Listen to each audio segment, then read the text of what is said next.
Assalamualaikum warahmatullahi wabarakatuh. Innal hamdalillah nahmaduhu wa nasta'inuhu wa nastaghfiruh wa na'udzu billahi min shururi anfusina wa sayyiati a'malina. May yahdihillahu fahuwal muhtadi wa may yudlilhu falan tajida lahu waliyyan mursyida. Asyhadu an la ilaha illallah wahdahu la syarika lah wa asyhadu anna Muhammadan abduhu wa rasuluh alladzi la nabiyya wa la rasula ba'dah. Hadirin ikhwatu iman jemaah kuliah subuh yang mudah-mudahan senantiasa diberikan kesehatan dan perlindungan Allah Subhanahu wa taala. Pada kesempatan subuh ini kajian tafsir Illiyin ini masih mengkaji surat Al-Fatihah ayat yang kelima, yaitu iyyaka na'budu wa iyyaka nasta'in,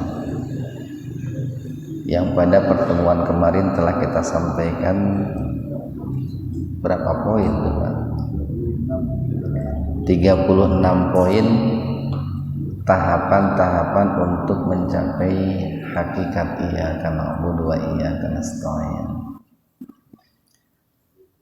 Adapun pada kesempatan subuh ini poin yang ke-37, tahapan-tahapan yang harus kita lalui untuk mencapai hakikat iyyaka na'budu wa iyyaka nasta'in, itu adalah menjaga Allah. Menjaga Allah. Ikhwatu iman arsadakumullah, terkait dengan perintah menjaga Allah ini, tentu yang dimaksud bukan menjaga zat Allah gitu ya. Bukan menjaga dalam arti jangan dipahami bahwa Allah itu lemah gitu. Jangan dipahami bahwa Allah itu tidak berdaya. Tetapi yang dimaksud dengan menjaga Allah di sini adalah kita menjaga ketaatan kepada Allah Subhanahu wa taala. Hal ini seperti yang disabdakan oleh Rasulullah sallallahu alaihi wasallam dalam hadis riwayat Al-Imam At-Tirmidzi, dan hadis ini cukup populer ya di kalangan kita umat Islam. Rasulullah sallallahu alaihi wasallam bersabda, ihfadillah, jagalah Allah, jagalah Allah.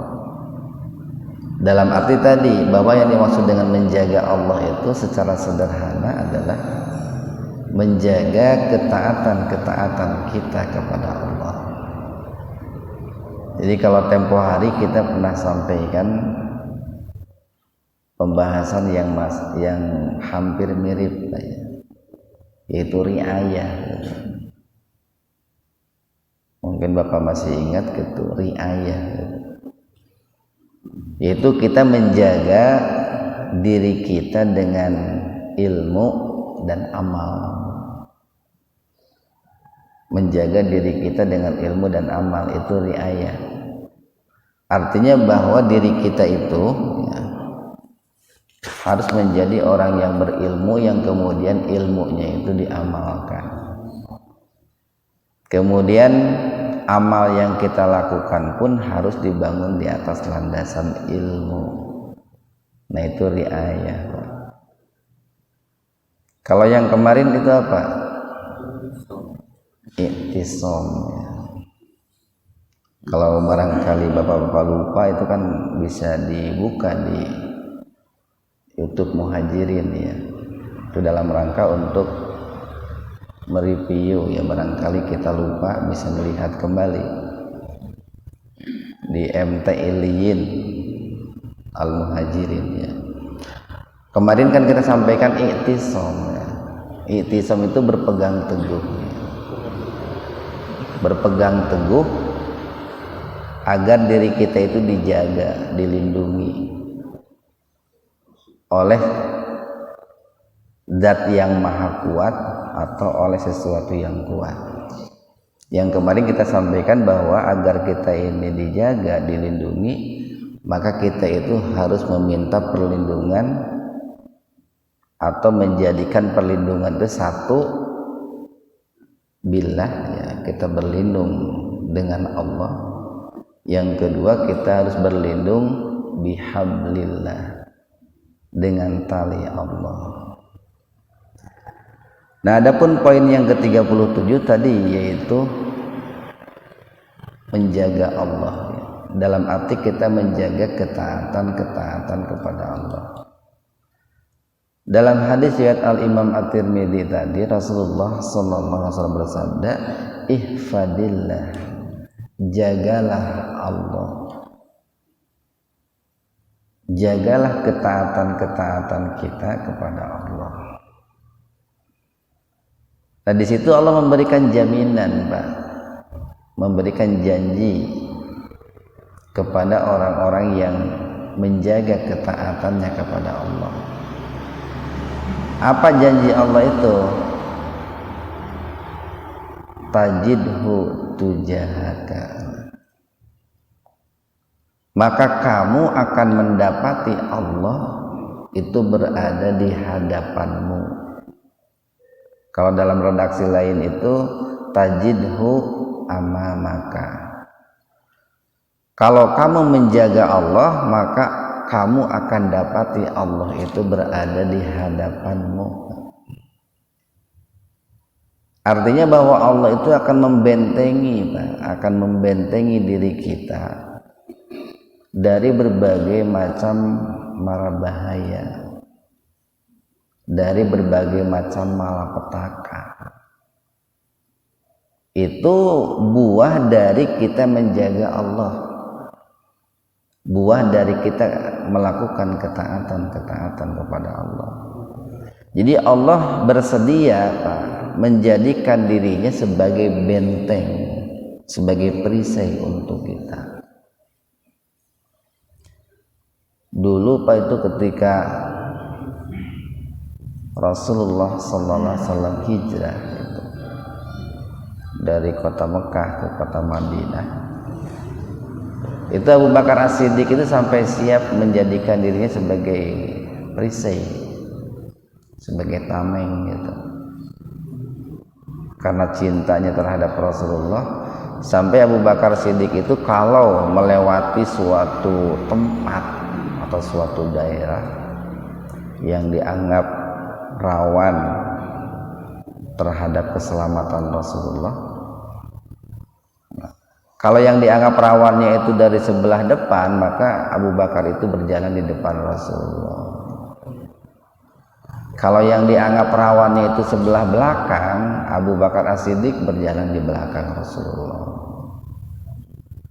Kalau yang rawannya itu di samping kanan atau samping kiri, maka Abu Bakar As-Siddiq pun berjalan di samping kanan atau di samping kiri Rasulullah. Nah, itu artinya Abu Bakar As-Siddiq itu memposisikan dirinya sebagai tameng, perisai untuk melindungi Rasulullah sallallahu alaihi wasallam. Nah, di sini Rasulullah sallallahu alaihi wasallam memberikan kabar gembira, yang tentu kabar gembira ini kan dari Allah. Jadi ketika orang itu menjaga Allah, menjaga ketaatannya kepada Allah, maka Allah itu siap menjadikan dirinya sebagai benteng, sebagai perisai untuk diri kita. Nah, ini yang barangkali hampir luntur ya di tengah-tengah kita umat Islam itu.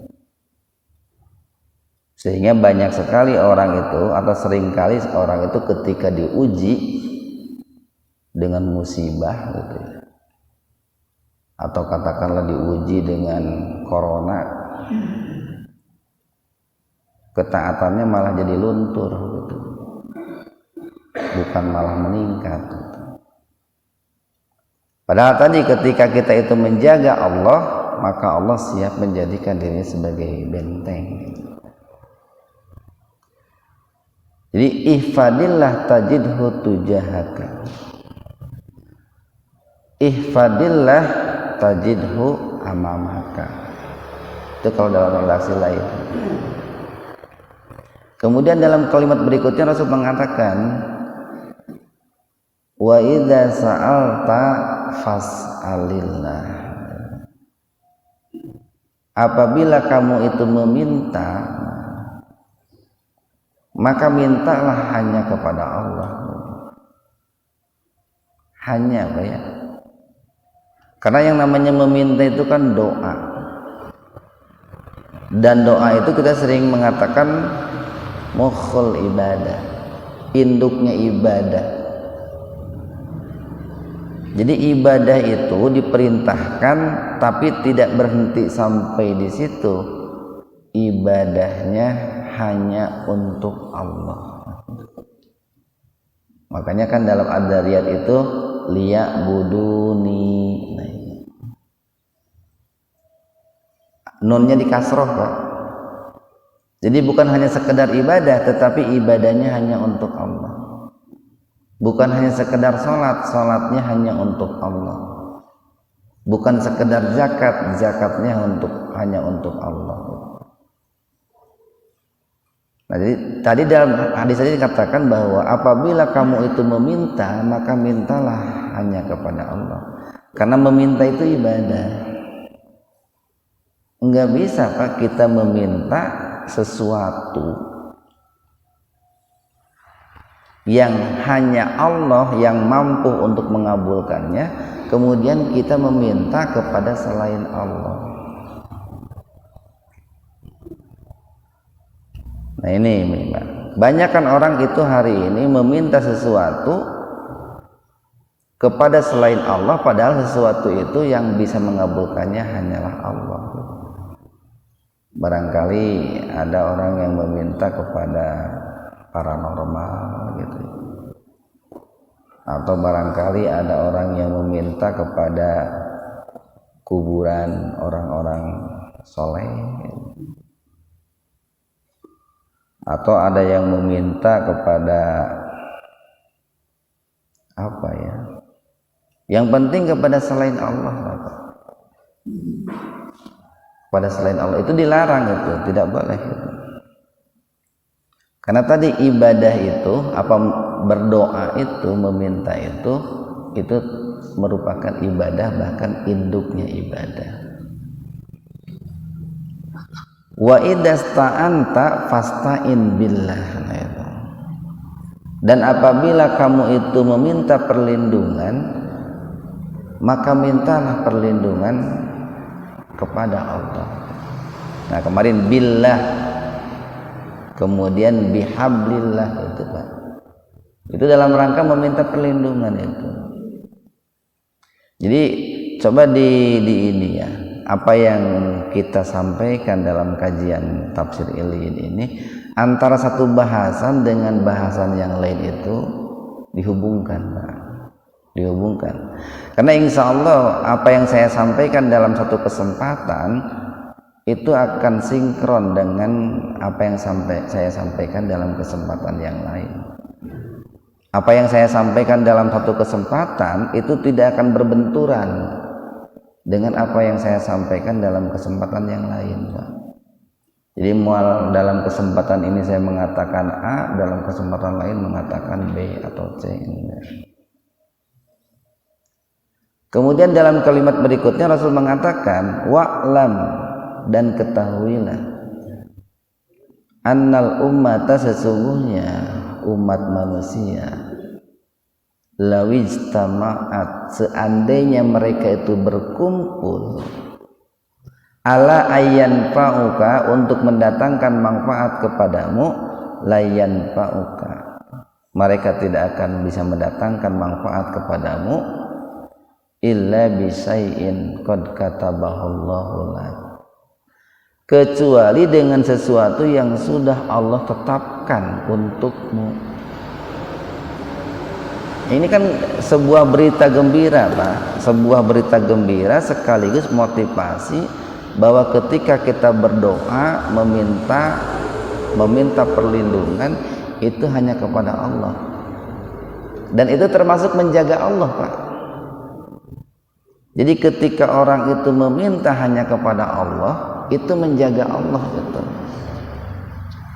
Tetapi ketika ada orang itu meminta kepada selain Allah, atau dia meminta kepada Allah di satu waktu, tapi di waktu yang lain dia meminta kepada selain Allah, maka hakikatnya dia itu sudah meremehkan Allah.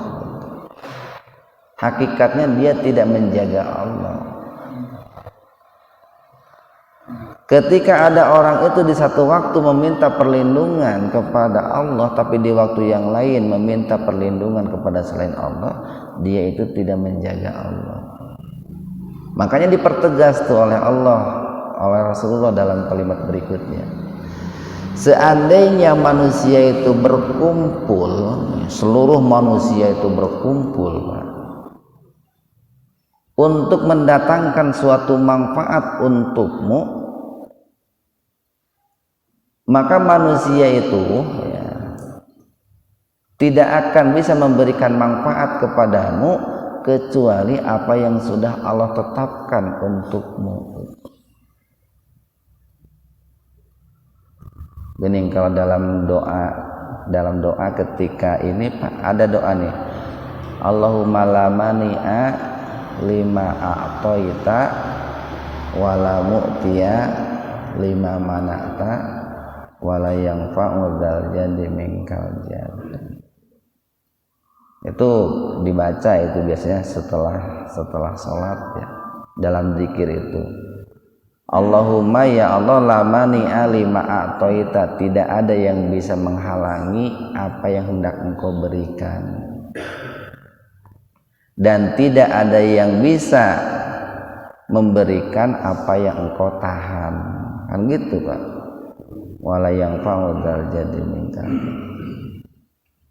Sebaliknya kata Rasulullah, walawiztama'u ayyadurruka ala ayyadurruka bisai'in lam yadurruka illa bisai'in qad katabahullahu lak. Dan seandainya manusia itu, seluruh manusia berkumpul untuk menimpakan madarat kepadamu, untuk menimpakan malapetaka kepadamu, maka seluruh manusia itu tidak akan bisa menimpakan malapetaka kecuali apa yang sudah Allah tetapkan untukmu. Jadi manfaat yang kita dapat itu bukan karena manusia. Begitu pula madarat yang menimpa kita itu pun bukan karena manusia, tetapi itu atas ketetapan Allah. Makanya meminta itu hanyalah meminta kepada Allah, dan memohon pertolongan pun, perlindungan pun hanyalah kepada Allah. Kita tak boleh memohon, meminta perlindungan kepada manusia, katakanlah, kalau yang kita pinta itu sesuatu yang manusia mampu. Contoh nih, kita ingin mengecat Masjid Muhajirin, nyuruh tukang cat aja Pak, karena tukang cat bisa ngecat Muhajirin. Kita punya mobil ingin diperbaiki, suruh mekanik mobil aja, nggak usah minta kepada Allah itu Pak, suruh mekanik mobil aja, Mang gitu, tolong perbaiki mobil saya gitu. Jadi kalau saya nyuruh nih, Pak Pitoyo tolong ambilkan pulpen, Pak Pitoyo tolong bikinkan kopi, boleh itu kan minta. Karena sesuatu yang saya pinta itu Pak Pitoyo mampu. Tetapi kalau saya minta kepada Pak Pitoyo, tolong sembuhkan saya, nggak bisa. Tolong kayakan saya, nggak bisa. Pak Pitoyo nggak bisa menjadikan saya kaya. Nah itu Pak. Jadi harus dibedain kapan kita meminta kepada manusia itu, yaitu dalam sesuatu yang manusia itu bisa. Ikhwanu fiddin arsadakumullah, dalam redaksi yang lain mengatakan begini, ta'arraf firrakha'ina ya'rifuka fisiddati.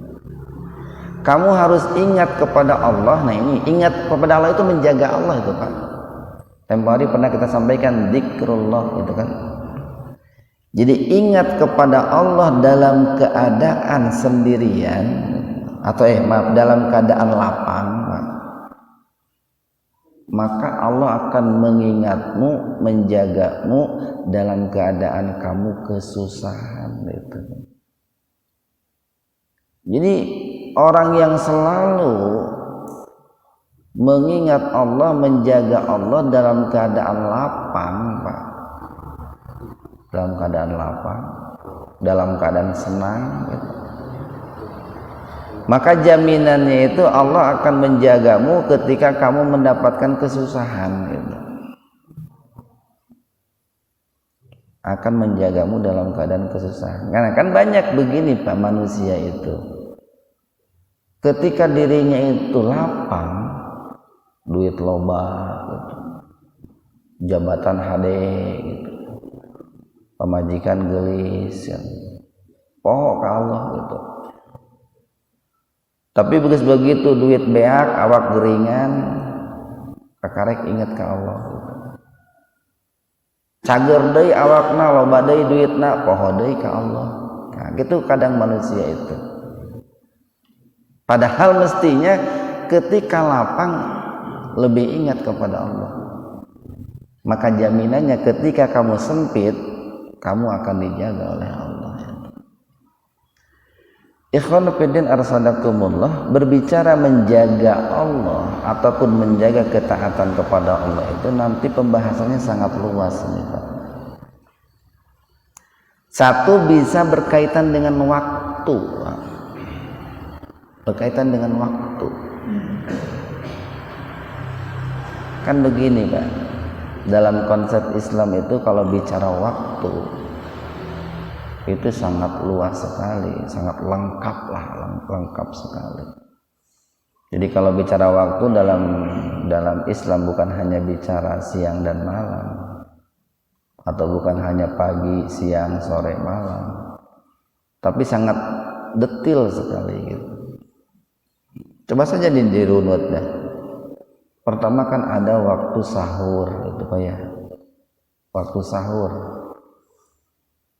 Nah terkait dengan waktu sahur itu Allah bukan hanya bicara tentang waktu sahurnya, tetapi di situ ada amalan istimewanya kan gitu. Ada ketaatan yang harus kita lakukan di waktu sahur itu. Jadi di samping Allah mengabarkan ada waktu sahur, di situ Allah membuka peluang untuk menjadikan diri kita itu menjaga Allah dalam arti taat kepada Allah. Apa tuh yang harus kita lakukan di waktu sahur itu? Beristighfar kan Pak. Wabil ashari hum yastaghfirun. Surat naon itu? Wabil ashari hum yastaghfirun. Al-Baqarah itu Pak. Al-Baqarah. Surat Al-Baqarah ayat berapa itu? Apa Ad-Dariyat ya? Ad-Dariyat itu Pak coba. Surat Ad-Dariyat.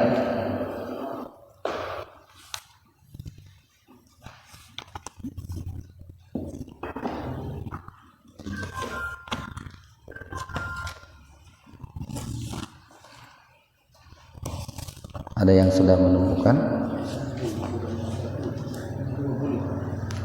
Halaman berapa Pak? Ya, halaman 520. Nah itu dalam surat Ad-Dariyat Pak, ayat 18 tuh Pak, halaman 521. Halaman 521 Az-Zariyat ayat 18. Nah ini Allah bicara tentang menjaga waktu sahur Pak.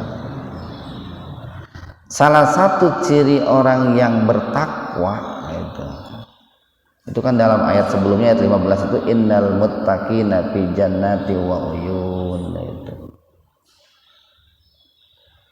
Sesungguhnya orang-orang yang bertakwa itu di dalam surga, yang di dalam surga itu banyak mata airnya. Cirinya itu ayat 18 wabil ashari hum yastaghfirun. Dan di waktu sahur mereka itu senantiasa beristighfar, memohon ampun kepada Allah Subhanahu wa taala. Padahal kan kalau kita bicara waktu sahur Pak ya, itu kan bicara permulaan hari itu. Lamun cek bahasa ieu nama hate urang herang keneh Pak. Mata kita masih bening, hati kita masih bersih, tetapi perintah yang Allah sampaikan pertama kita memasuki hari itu adalah istighfar, Pak. Istighfar itu. Padahal kita belum melakukan sesuatu itu, tapi beristighfarlah di waktu sahur. Seperti luar biasanya kan tadi kita habis sholat subuh ya, Assalamualaikum warahmatullahi wabarakatuh, kanan kemudian ke kiri. Perintah berikutnya kan istighfar, astagfirullahaladzim. Padahal kita itu habis sholat, bukan habis bermaksiat itu. Nah di dalam ayat ini pun ketika mengawali hari itu istighfar itu mengawali hari Pak. Jadi kalau mengawali hari saja diperintahkan beristighfar, apalagi menutup hari Pak itu. Kan barangkali sepanjang hari Pak, mata kita mungkin berbuat tidak baik, mulut kita mengucapkan tidak baik, pendengaran kita mendengar yang tidak baik, maka otomatis istighfar itu harus lebih bagus ketika menutup hari itu. Kemudian nanti setelah waktu sahur ada waktu apa tuh? Ada waktu fajar itu ya. Di situ pun Allah menempelkan amalan istimewa di waktu fajar itu kan. Rakaatal fajri khairum minad dunya wa ma fiha gitu ya. 2 rakaat di waktu fajar itu lebih baik dari dunia dan seisinya. Sehingga ada yang mengatakan kalau kita ingin menjadi orang miliarder terkaya dunia dan akhirat, jangan meninggalkan 2 rakaat di waktu fajar itu, karena jaminannya lebih baik dari dunia dan seisinya. Waktu fajar itu. Kemudian berikutnya ada waktu subuh itu Pak. Waktu subuh. Ini terkait dengan waktu subuh itu, dulu para sahabat perhatian terhadap subuh itu sangat besar sekali itu Pak. Karena begini Pak, kenapa mereka sangat memperhatikan waktu subuh, khususnya sholat subuh Pak? Bisa dikatakan bahwa sholat subuh itu adalah sholat yang dilakukan paling ini Pak, dalam keadaan kita ini paling lapang gitu. Beda kan kalau waktu duhur keur sibuk, waktu asar keur sibuk, waktu maghrib keur capek gitu, waktu isya keur tunuh kan gitu Pak. Waktu subuh itu kan pikiran kita masih jernih gitu. Kemudian kapusing candararatang, kacapek candararatang kan gitu. Makanya dulu para sahabat itu sangat memperhatikan sholat subuh itu, sampai-sampai mereka mengatakan, cukuplah bagi kami, dalam diri kami itu ada kemunafikan dengan melihat sholat subuh kami gitu. Jadi kalau sholat subuhnya tidak benar, itu sebuah pertanda ada kemunafikan itu. Nah itu Pak, cukuplah bagi kami bahwa dalam diri kami itu ada kemunafikan dengan melihat sholat subuh kami itu. Makanya Umar bin Khattab itu pernah suatu waktu enggak berjamaah di masjid, sampai beliau bertanya kepada sahabat yang lain, tadi Rasulullah nyebut saya orang munafik enggak gitu. Karena saya subuh ini enggak ke masjid gitu. Padahal itu alasannya alasan syar'i itu. Saking takutnya Umar bin Khattab dicap munafik oleh Rasulullah gitu. Nah itu Pak. Nanti kan setelah subuh ada nanti waktu duha gitu ya. Waktu duha. Di situ pun Allah menempelkan amalan istimewanya itu kan. Banyak hadis-hadis yang berbicara tentang keutamaan sholat duha itu. Walaupun tentu ketika kita melakukannya, motif dan orientasi kita itu lillah, karena Allah, bukan karena duniawi gitu ya. Walaupun nanti banyak hikmah-hikmah yang akan didapat ketika kita melaksanakan sholat duha. Allah itu kan tidak pernah menyelesaikan janji. Sholat duha itu kan sebanding dengan orang yang bersedekah gitu. Banyaklah nanti. Sholat duha itu sebagai bentuk sedekah seluruh persendian kita gitu. Jadi kalau kita tidak mampu bersedekah dengan harta untuk persendian kita kan punya 360 persendian itu Pak. Nah salah satu bentuk sedekahnya itu dengan sholat duha. Enak gitu Pak, kalau sebelum berangkat ke kantor sholat duha dulu, atau kalau nggak sempat pas nyampe ke kantor sholat duha dulu. Mengawali pekerjaan itu enak gitu, enak. Bisa 2 rakaat, bisa 4, bisa 8 itu. Nanti ada waktu duhur, kan ada sholat duhur di situ ya. Ditempelkan Pak. Ada waktu asar, ada waktu maghrib, ada waktu isya, ada waktu lail. Nah ini perlu saya sampaikan nih Pak. Waktu isya dengan waktu lail beda. Isya itu bagian dari lail, dari malam. Lagi nih, isya itu bagian dari malam. Jangan disamakan antara isya dengan malam. Waktu isya itu batasannya jelas itu Pak. Makanya nih, karena orang itu tidak membedakan antara isya dengan malam, sering ada anggapan begini, tenang we salat isya mah. Engke cenah jam 1 penting gitu. Eta mah tuh lain waktu isya jam 1 penting waktu Pak. Kalau mau juga waktu tahajud eta mah. Jadi jangan meremehkan salat isya, jangan mengakhir-akhirkan salat isya. Karena waktu isya itu punya waktu tersendiri, berbeda dengan waktu malam. Jadi kalau saya katakan waktu malam itu kan dari mulai maghrib sampai sana, sampai menjelang subuh. Itu malam, tapi nanti dibagi-bagi lagi. Di situ kan ada perintah salat maghrib, ada perintah salat isya. Kayak begini Pak, subuh dengan duha kan beda. Subuh itu kan sudah masuk siang itu. Kalau mau dibagi malam dan siang kan, kalau seandainya 24 jam itu dibagi malam dan siang, subuh itu masuk ke siang kan. Makanya dalam hadis dikatakan waktu subuh itu pergantian malaikat antara malaikat penjaga malam dengan malaikat penjaga siang. Tapi kalau orang itu sholat subuhnya jam 7, udah masuk duha itu Pak. Begitu pula kalau orang itu sholat isya jam 1 penting, itu mah sudah masuk waktu tahajud itu. Ini kan perlu diluruskan karena orang itu menganggap bahwa waktu isya itu panjang, cenah nepikeun ka subuh cenah gitu. Eta mah waktu malam panjang ka subuh itu. Itu ya. Jadi yang dimaksud menjaga Allah kalau kita kaitkan dengan ketaatan, kalau kita kaitkan dengan waktu, nanti ada ketaatan-ketaatan yang Allah tempelkan dengan waktu-waktu, khususnya waktu-waktu yang diistimewakan oleh Allah. Itu kalau bicara waktunya putaran 24 jam.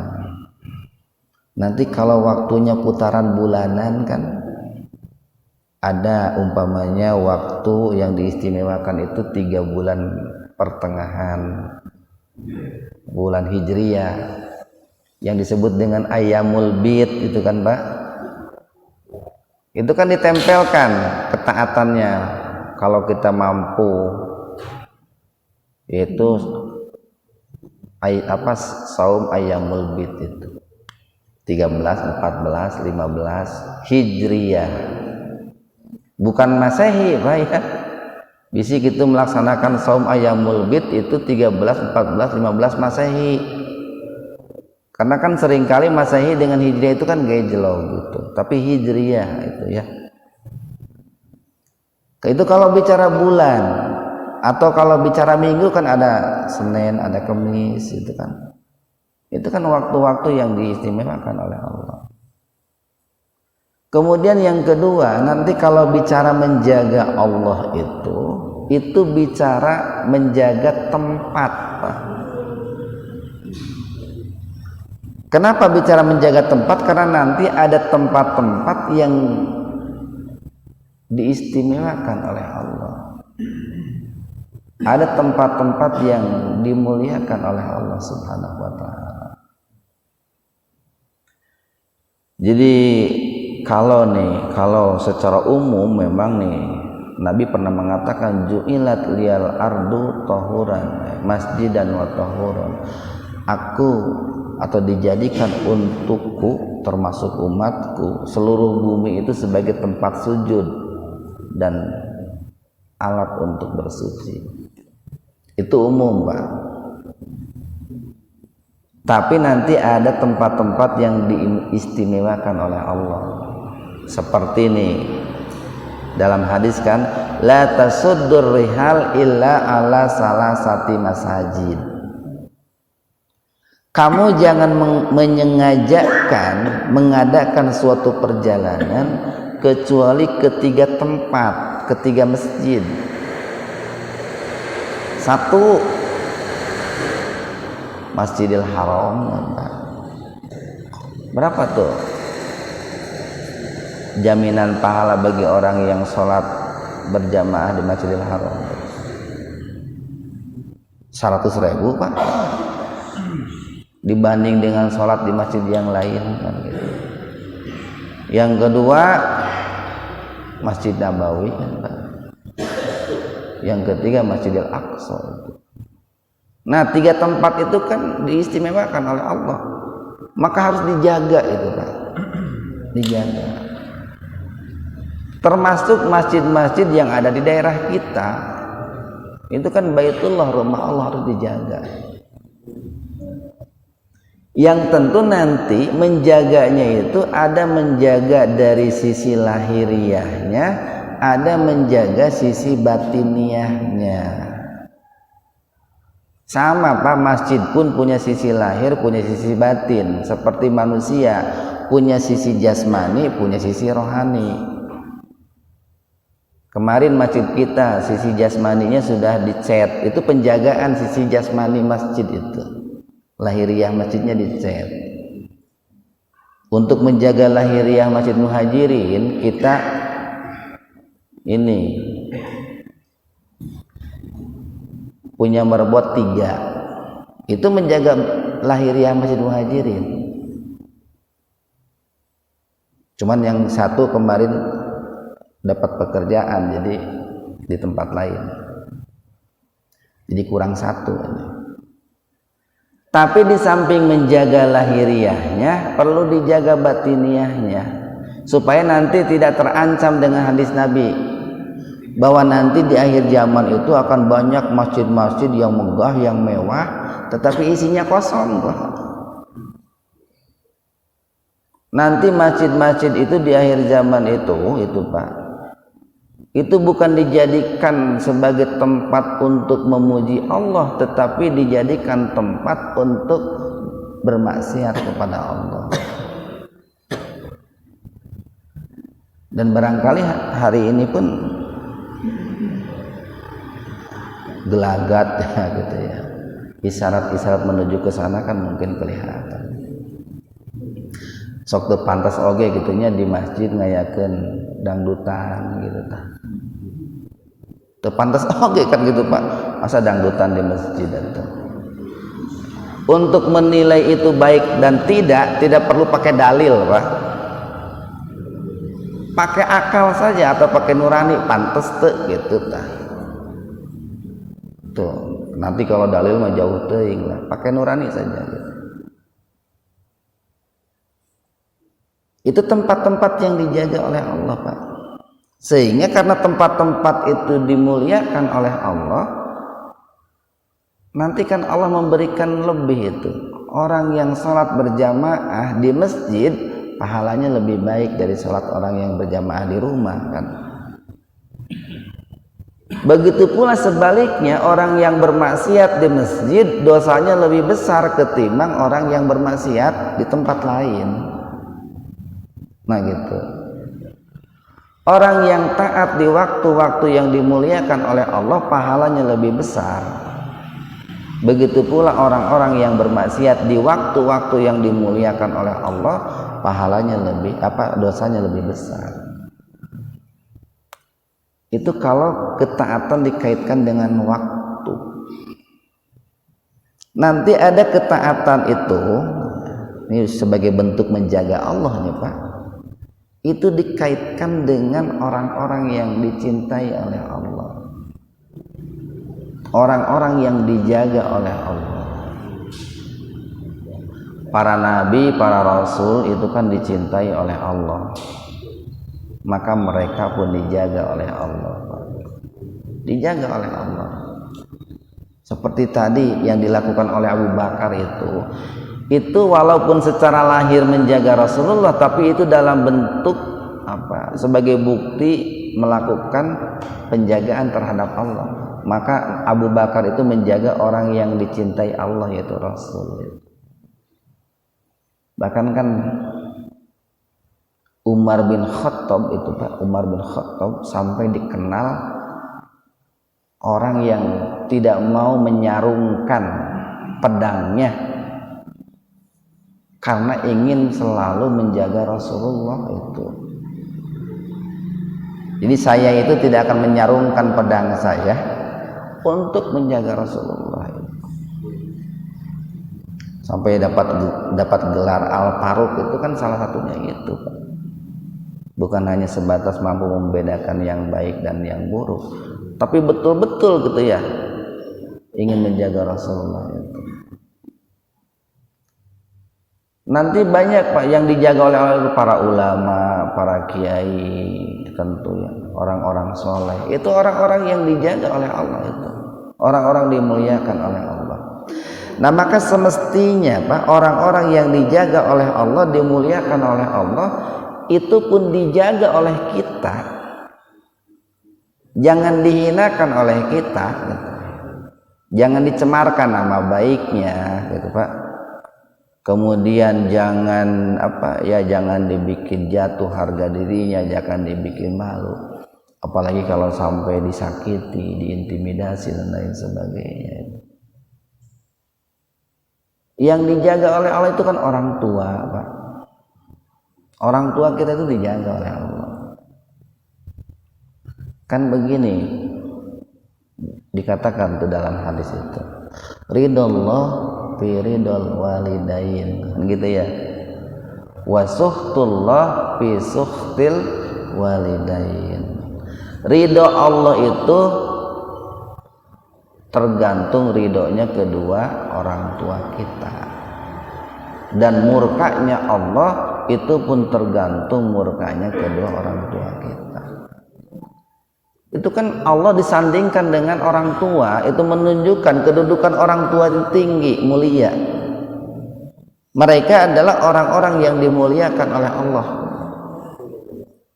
Maka karena Allah pun memuliakan mereka, kita pun harus memuliakan mereka. Karena Allah menjaga mereka, kita pun harus menjaga mereka. Dan jadi yang dimaksud dengan menjaga Allah itu bukan menjaga Allah dalam arti kita menjaga dan Allah, bukan. Kita melakukan ketaatan-ketaatan kepada Allah, baik yang berkaitan dengan waktu, berkaitan dengan tempat, ataupun berkaitan dengan seseorang lah. Seperti tadi kan Rasulullah para ulama, para kiai, orang tua. Nah itu. Ikhwanu fiddin arsadakumullah. Ini kalau dalam surat yang tadi saya baca tuh, surat Al-Mu'minun tuh Pak, di rakaat yang pertama. Kan di situ dikatakan walladzina hum li furujihim hafidun. Ada hafidun itu Pak. Walladzina hum li furujihim hafidun. Itu orang-orang yang menjaga kemaluannya. Orang yang menjaga kemaluan itu menjaga Allah Pak. Biar kemaluannya itu tidak berlabuh di tempat, di pelabuhan yang bukan pelabuhannya. Biar kemaluannya itu tidak bersarung yang bukan sarungnya gitu. Kalau para ulama itu sering mengistilahkan itu, jangan memasukkan golok yang bukan serangkanya gitu Pak, di tempat yang bukan serangkanya. Itu kalau dalam bahasa para ulama, para kiai di pesantren biasanya mengajari santri-santrinya begitu. Kemudian dalam kalimat berikutnya masih Al-Mu'minun itu Pak, ayat berapa? Ayat 1 sampai 10 tuh tadi yang saya baca itu. Walladzina hum ala sholawatihim yuhafidun. Dan orang-orang yang senantiasa menjaga sholatnya. Atau nih Pak, kalau dilihat dalam surat Al-Baqarah lah yang paling mudah nih, yang paling mudah umpamanya Al-Baqarah ayat 228 Pak. 238 halaman 39 tuh Pak. Halaman 39 Al-Baqarah ayat 238. Di pojok atas tuh Pak. Halaman 39 ayat 238. Hafidu ala sholawati wa sholatil wusta. Jagalah oleh kalian sholat-sholat Pak. Ini cukup banyak nih penafsirannya itu. Kalau dikaitkan dengan sholat dalam arti hablum minallah, itu kita harus menjaga, terutama sholat-sholat yang diwajibkan Pak. Sholat 5 waktu. Nih alhamdulillah nih ada anak-anak nih. Ini terutama untuk anak-anak saya mengingatkan ini. Jadi harus senantiasa menjaga sholat. Sholat yang 5 waktu khususnya itu. Jadi jagalah sholat-sholat itu. Wassolatil wusta, khususnya sholat wusta. Apa sholat wusta itu? Sholat pertengahan. Nanti para ulama menafsirkan bahwa yang dimaksud sholat wusta itu sholat asar gitu. Biasanya kan sholat asar itu banyak orang yang ini tanggung gitu. Yalah kagok pagawean setik deui jadi sok di enteng-enteng gitu, sok diremehkan gitu.